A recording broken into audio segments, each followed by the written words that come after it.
When I first bought my cabin in the mountains, I knew the land came with its challenges. My property sat on a steep incline, and to prevent erosion or landslides, I invested thousands into building a sturdy retaining wall.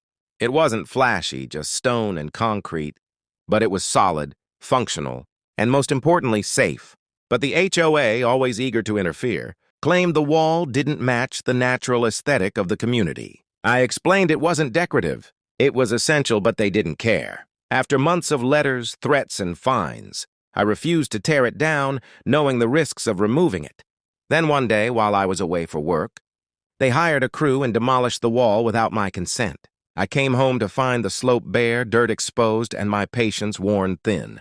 I warned them immediately that the land wasn't stable without the wall, but they dismissed me as paranoid. Nature knows best, the HOA president smugly told me, insisting they had restored the mountain's beauty. Weeks later, heavy rains swept through. At first, it was just muddy water trickling down the hill, but soon the slope began to shift. Huge clumps of soil sliding down into the HOA-maintained walking trail and spilling into the backyards of the very board members who had ordered my wall removed.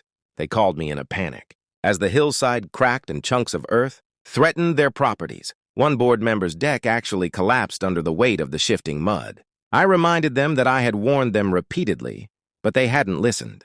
Now the entire community faced expensive repairs, and the HOA insurance didn't cover negligence. When they demanded I rebuild the wall, I refused. It wasn't my responsibility anymore. Instead, I hired a lawyer, filed a lawsuit for property damage, and gathered every record of my warnings and their written orders to remove the wall. The judge didn't take long to decide. The HOA had acted recklessly, and they were liable not just for the cost of rebuilding, but also for the damages caused to my land and surrounding homes.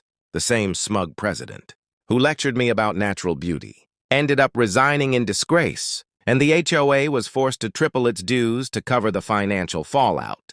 As for me, I rebuilt my wall, this time stronger and taller, with a court order protecting it from further interference. Now, whenever I look at it, I see more than stone and concrete.